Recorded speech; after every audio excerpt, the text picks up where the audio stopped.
درنو اوریدونکو یو لا بیا ستړي مسئ د نن وضعیت په خبرونه کې لکه چې مخکې ذکر وکړو چې په پاکستان کې د افغان مهاجرینو او کډوالو په ستونزو ژغېږو په افغانستان کې د جمهوریت حکومت د راپورځېدو وروسته ډیر زیات کډوال افغان کډوال ایران او پاکستان ته راکډ سول او بیا په دا وروستیو کې د چمن بارډر په سیمه ډیر زیات مشکلات سره افغانان مخ دي ځای خلکو سره چې خبري وسی شپې ورځې الته نه د وسیدو څه خاص تنظیم لري نو الته شپه ورځ اکثره دروازه بند سي او د ویزو ډیر سخت مشکلات چې پاکستان ته په ویزا باندې چې یو افغان کډوال کوي چې راستي علاج او د کار لپاره نشران نوتلی او ویزا په ډیر ګرانه پاکستان سفارت په کابل او یا د نور کنسولګری کې ورکی زموږ سره په دې موضوع د خبرو لپاره ظاهر پښتون په پروګرام کې ملمه دي ظاهر پښتون د بلوچستان صوبې تر ټولو لوی د ماجرونو کامپ کې الته قومي مشر ده او په دا ټولو موضوعاتو باندې خبر ده چې افغانان الته د کوم نستون سره مخ دي او په دې نه علاوه د ذکر په برخه کې خصوصا د انجونو د ذکر په برخه کې ډیر زیات کار کړی او په دې ورستیو کې په اسلام آباد کې د ماجرونو په یو کانفرنس کې ګډون کړی نو ظاهر پښتون څخه ووارو چې اول د کانفرنس په اړه معلومات راکړي چې په دا کانفرنس کې څه او څه خبري وي او څه موضوعات وځو ظاهر پښتون صاحب زموږ سره په ټلیفون فکر شدي ظاهر پښتون صاحب زموږ غاوري بله خلیل خان صاحب تاسو د آشنا تلویزیون ټول لیدونکو کتونکو اوریدونکو ته سلامونه وړاندې کوم و د اسلام آباد کې د جرمني دایره د خواصه چې هیڅ اداره ورتوي داغه ادارې خواصه یو ډاکومنټري جوړ شوی و چې موږ افغان کډوال کوم چې دا پاکستان د جمهوریت نشته دا څنګه ښکاري چې کوم موږ افغان کډوال دلته تیر کړی یا نوې چې کوم دا اوس نوې تولات تاسو دا وکړه د دوه کډوالو قانون باندې یو ډاکومنټري جوړ شوی هغه ډاکومنټري په برخه زو ما چې ما کوم د تعلیم لپاره کار کړی دی خصوصا بیا د خوندکانو د تعلیم لپاره او د قانون تعلیم لپاره نو دا لپاره موږ دا وڅېړو چې په اسلام آباد ورته کې تقریبا زیات یو څنګه دا و چارواکي راغلي او دا د افغانستان په خانه دغه سفیر منصور خان د یونیسر دغه مرستيال مشر او دارنګ نړیوال او ادارو مشرانو ګډون درلودي چې په هغه پروګرام کې لومړی ازموږ ډاکومنټري کې شو د سولې د دغه ثبات کې منصور احمد خان د پاکستان د حکومت استازیتوب کوي دارنګ د یونیسر مشر او د کډوالو په اړه باندې خپل خبري وکړلې منصور احمد خان خپل په خبرو کې دا خبره وکړه چې موږ افغان کډوال دې ته نه مجبور کوو چې په زور باندې ولارسي افغانستان ته د آزاد نه کولای شي چې په پاکستان کې ژوند تیر کې درغه موسم پرې چې د دې خپل مرزي او دا رنګ د یونیسر مشري بیا ګډونوال ته خپل پر هڅه باندې خبره وکړه او د مرستو دغه وکړه چې کډوال سره باید نه یوازې دلته بلکې په افغانستان کې باید کډوال افغانانو ته چې دا وخت غربت سره مخامخ یا غوته باید نړیوال پاملرنه وکړي بیا دغه پروګرام د دې خبرو سورسته بیا زه او دوی خوندکان چې افغان کډوال یو زه د تعلیم په اړه باندې او دارنګ هغه یو خورکی چې کوم په اسلام آباد کې کار کوي دا خپل بزنس کوي دا په اړه باندې دا پروګرام ته خپل د هڅو باندې روڼا واچول او خبرې وګړمال کوي زهر پښتون صاحب دا پروګرام یا د کانفرنس کې ده په دا وخت کې د اعلامیه نو خبره سوي د روسي طالبان حکومت چې کوم اعلامیه خبره کړه چې پونتون ته د جنو الامرمنو ذکر باندې کړی دي دا اعلامیه خو نو خو د پخوانی د شپږم ټولګي پورته چې کوم شونځي د تاک بند واخو دلته په دې موضوع باندې خبري وسوي چې دلته د کم کډوال اداري چې یا کم اساس چې راغلی وو په دې موضوع خپل اندېښنه څرګنده کړې چې په افغانستان کې دا وضعیت په دې خبري وسو عموما خو د تعلیم پر دې خبرو باندې دومره خبري وسولې خو د انشار کوم مشر چې هغه د کډوالو پر ارخص باندې د افغانانو عموما خبري وکړه او دا رنګ منصور احمد خان هم خبري وکړي خو دوی زیات فوکس په هغه کې د موضوع دونه دغه نه لکه چې دا اوس تاسو ول چې د پانتونونو تړل یا په مؤسسات کې د شو نه تک باندې دا پریکړه نه وسوي خو دوی عموما د کډوالو یا د افغانانو پر اقتصادي مشکلات او پر کډوالي باندې تمرکز پاتې شول پر دوه باندې د زیات خبري وکړي صحیح څنګه چې تاسو ذکر وکړو چې منصور احمد خان ول چې په زور به افغان کډوال نه لږ خو زما نظر پروند دی اعلامیه تیر سو د پاکستان د صدر اعظم چې هغه افغان کډوال چې په کراچۍ کې او په نور زندانونو کې نیول شوی دا بیرته افغانستان ته واستوي نو دا خو د دې خوښه پرته ده خبر ده د پدې تاسو معلومات لرئ بالکل دغه خل خان صاحب دلته کډوال پر څو کټګوري ویشل شوی دي یو هغه کډوال چې کوم یلچار حکومت پاکستان د خاطر پیوار کارت ورکړل شوی دي دویمه کټګوري هغه افغان کډوال چې په 2019 کې د یویم او حکومت پاکستان د خاطر سی کارت یا جار کارتونه ورکړل شوی دي دریمه کټګوري هغه افغان کډوال چې بغیر د اسناد څخه دوی راغلي دي چې شرط د هغه شار کې نیول شوی دي د هغه چې وسیلن د مطبوعاتو د وینات چې په زرګونو وسم په زندانونو کې بند پاتې دي نو په دې اړوند باندې د پاکستان وزیر اعظم یا نور چارواکو دا خبره کړې ده چې موږ مدار افغان کډوال هم د ارزو او د ټولو کډوالو ارزو چې دا کوم بند کسان چې دی هغه مقصد اسناد نه لري باید دا د پولیس واوري نو هغه خبره زما خپل په نسبانه همدغه خبره ته اشاره وی چې کوم بند پات افغانان هغه باید وځي نو دا افغانان خو په پاکستان کې زیاتره په پناه راغلي نو د علاج لپاره باندې کم خلک راغلي چې د پولیسو خواني ولزي نو یو سړی چې یو کډوال چې پناه واخلي نو په زور بیا څنګه استای چې د پولیس خوا واړي بالکل خلیل خان صاحب دلته ما درته ویل چې افغان کډوال پر درو کټګوري ویشل شي دا کوم چې نوې تاولات رالي د اکثر افغان کډوال چې راوړي دا ډایرکټ وی کراچي کې یو خو دوی کوشش کوي چې د دې کراچي د لارې سپوس ولې خارج وادو ته لاړ شي او یا هلته د روزګار د لپاره چې کراچي د پاکستان ستر اقتصادي یا صنعتي ښار دی دوی زیات کوشش کوي چې سپوس ولې په کراچي کې پاتې شي نو په دې خاطر باندې چې دوی سره اسناد نسته د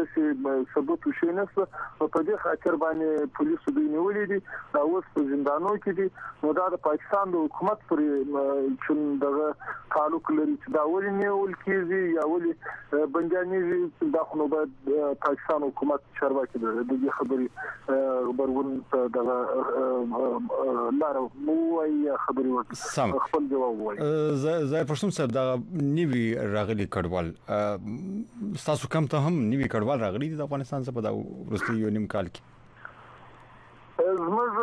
نه یوازې زموږ کوم ته بلکې په بلوچستان کې موږ لس پندغالي لرو په دالت پندغالو کې د نوی افغان کډوال نه راغلي دوی چې راځي عموما یا په اسلام آباد کې دي کراچي ښار ته تللي دي یا خیبر پښتونخوا په دغه ښارو کې نشته پندغال ته نه دوی جوړ سکړي دي او نه د پندغال کې د ځای څخه راځل نشي مطلب کڅوک وغواړي چې کام تراسي نو څه مشکل خو نه لري د اجازه لري اجازه ورکول کیږي چې نوې ماجري ولته په پندغال کې پاتې بالکل خو ممانعت هم نشته خو د کمپو شرایط د سدي چې دا اکثر خلک چې راځي پوسولې ولا کډوالي کوي هغه به شاري ژوند کې کړی د کمپو ژوند چې هغه ډیر یعنی په ټټه سطح باندې دلته د نسته بجلی نسته مقصد د ژوند د اړتیاو چې دی هغه زیات دي په دې خاطر زیات خلک جوړ نه شي چې مقصد کمپو ته ولر د کوشش کوي چې په سولې شارو ته ولر چې بل دلته د روزګار کومه د اسلام نسته چې خپل بچان د پاره وګړه ډوري دي او زیر پښتون صاحب په 2002 کال کې د افغان کډوالو د بیرته تګ بهیر پیل شوی وو خیبر پښتونخوا څخه او د بلوچستان صوبې سره اکثره افغان کډوالو په د سرانان کمپونو د کوټ شهر او د نور محمد خیر کمپونو سره تل چې بیرته افغانستان ته ولاړ شي هغه بهیر وسم روان دي خلک جوړ شکلی چې بیرته افغانستان ته ولاړ شي مخکې بالکل دا 2002 کې په افغانستان کې هغه تیر د وبوري حکومت را لید او وروسته د ولسمشر کرزي حکومت را لید په هغه ټیم کې افغان کډوال تقریبا 10 میلیونه څخه 3 میلیونه شو کېدل چې په دې کې زیاته برخه افغان کډوال بیرته ستانه شو یواته خو ستلن 4 میلیونه پاتې دي د سي په خوا چې څنګه څتله اوس خو د کډوالو بیرته مخ دی خواته دي نو په دغه شرایطو کې فکر نه کوم چې څو زړه شي چې ولاسي یواته نه دا د ملګرو ملتونو د مهاجرینو ادارې دغه پروسه ستا روانه ده که څوک وغواړي چې ولاړ شي هغه پروګرام هم بنده او بالکل دا هر کال د مارچ په میاشت کې شروع کیږي د دسمبر تر 1 نیټې پورې هر کال چې د بیا سنیدو مراکز سم په کوټه کې سم په خیبر پښتونخوا کې سم په اسلام آباد کې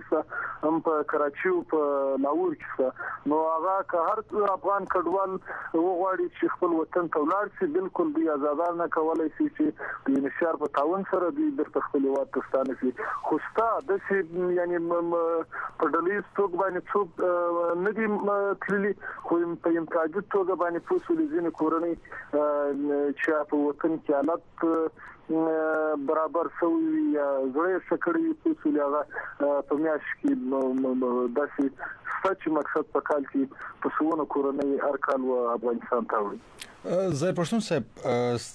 په سرانان کم کې تاسو چې کوم د انجونو د ماشومان د ذکرې د لپاره کوم کمپاین پیل کړی وو په دې باندې زیاته راپورټونه مراله او ستاستاینم سوي ده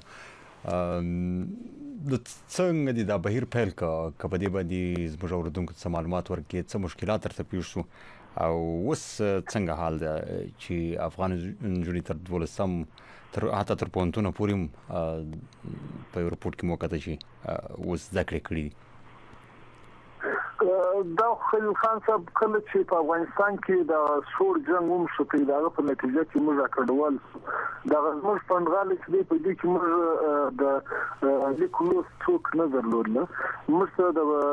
بهارت باراني استادان راتله او بدل ته موږ شونځي کې موږ ذکر د افغان کډوال ماشومان ته ذکر ورکولې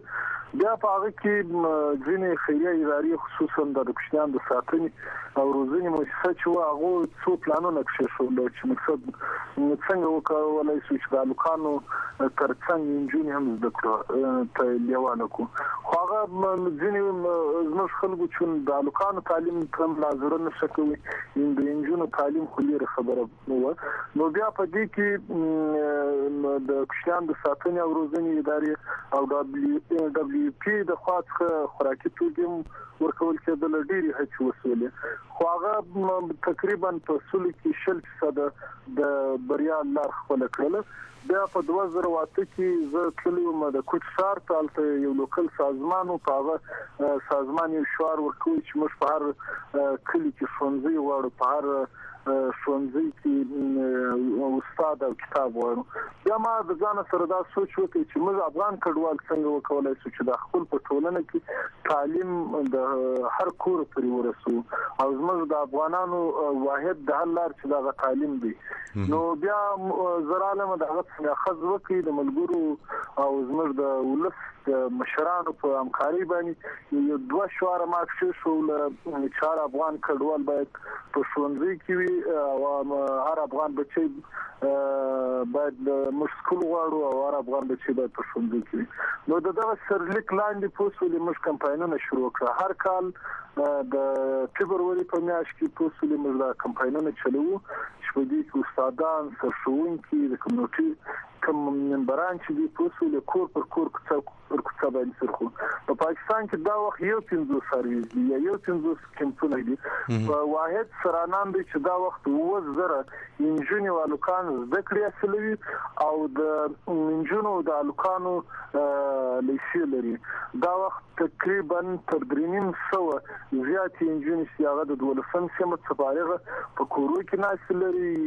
یو شته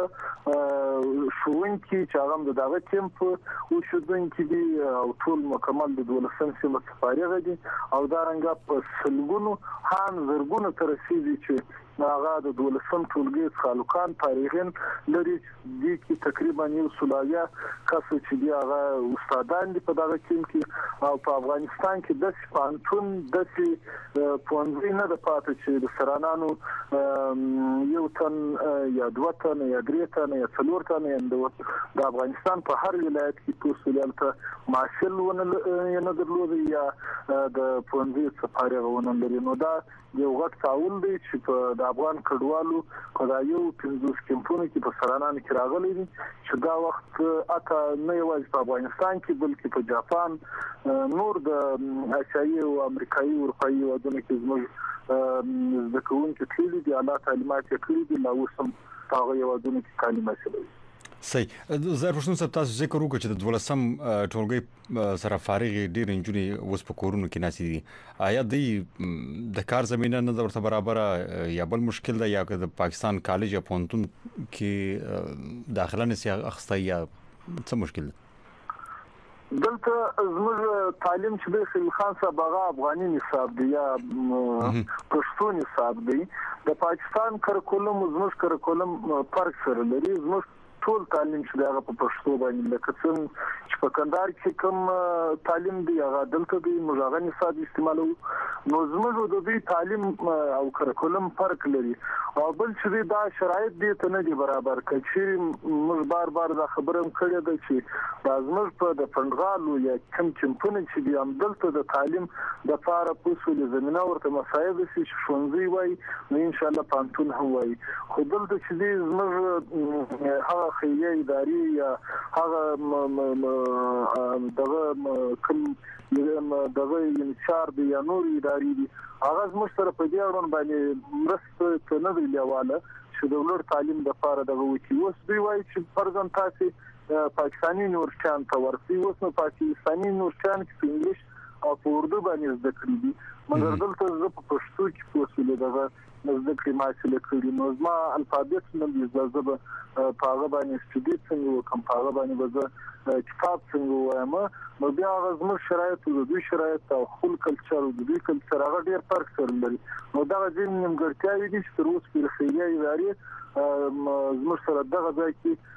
د کومک دغه هڅه نه ده کړې چې اوسې د لته په څنګه دننه ان شاء الله په اصول یا زموږ بچان کولای شي چې ولر تعلیمات ترلاسه تاسو څنګه وکړئ چې تاسو دا موضوع د نړیوالو ادارو سره شریک کړئ نو هغه په دې اړه پلان نه لري نه پالیسی نه لري چې د پاکستان د حکومت طرف داسې کوئی داتې چلته پونتون یا د کالج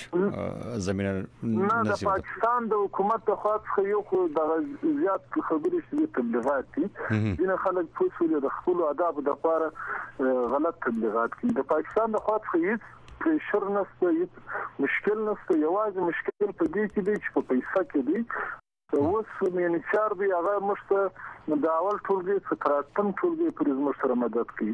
لاس کال چې زموږ د نم ټولګي تر 12 ټولګي پر مش کتابونه نه لرو نه د افغانستان ترفي نظامونه زموږ سره زموږ غواړي دی او نه انچار واوري دی نو چې په لاس کال کې ماته د نم ټولګي تر 12 ټولګي پر کتاب نه راکول کیږي نو هغه زما د پانتون څخه مدد کوي دا زماته باغه د پانتون یا د ولر تعلیمات د پاره دغه مرسته کومک راسري وکړي نو په لاس کال کې په اصول موږ کتاب څخه مسول نو زیات مشکلات دي چې په اصول الته پر دغه ګروند باندې یو شی شو دل کېږي مګر په عمل کې بل څه کېږي نو دلته ډېر داسې مجبوریتونه دي چې زموږ افغانان د نڅ چور سره کېږي داغه د ختمېدو په خاطر باندې ځینې حکایت نشي برسره کولای او ظاهر پښتون سره د ورستۍ بندیز چې په افغانستان کې د انجونو د تاک پاړه پونتونو ته تاک پاړه چې لګیدل دي په دې اړه د تاسو نظر څه دا او نور قومي مشران څه نظر لري چې دا د افغانستان په اړه د افغانانو لپاره د پریکړه څنګه بدلی خبره خو د خلیل خان صاحب د اسلام د مبارک دین کې چیرې دا غو چې فلسفه کوم د تعلیم د ورکولو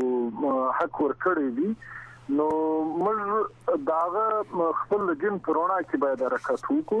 خو موږ شعار او د غوښتنه او نظر د افغانستان د اسلامي امارات څخه دا د دې مشرتابه او د ټولو څخه چې زموږ خپل افغان کینجونی د تعلقان ته د دوی د لایحې مطابق باید د ذکر زمينه ورته مسایل شي چې زموږ افغانان تعلقان دي کینجونی دي باید اسلام مبارک دین په احکام پرونا کې باید خپل ذکر ته ادامه ورکړي او زموږ افغانانو د خصوصا زموږ د ملت د بریا او د سمون او د دې ټول ناخالو د حل لار چې دا غوښتل تعلیم دي ډیر زیات مننه ظاهر پښتون صاحب چې په